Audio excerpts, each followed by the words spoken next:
সকালে উঠে দেখি কি সুন্দর ডিম থেকে বাচ্চা বেরিয়ে গেছে।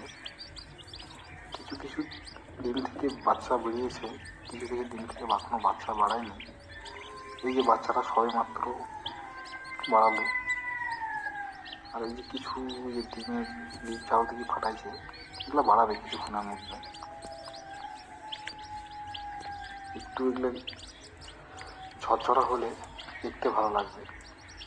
কিছু হাঁসের ডিম, কিছু মুরগির ডিম আছে।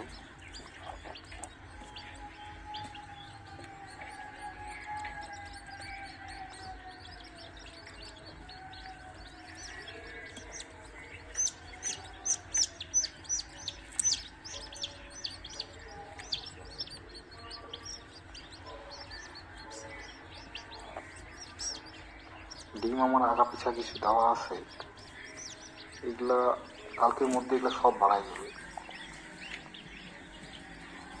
আর এখানে আছে আগের যে আমার কিছু কিছু করে ডিম আগা পিছা করে দেওয়া আছে, তার মধ্যে এই যে এগুলো আগের রাতের ছিল, এইটা তারও আগের ছিল। আর এগুলা এখান থেকে উঠে এখানে ছিল হ্যাচিং।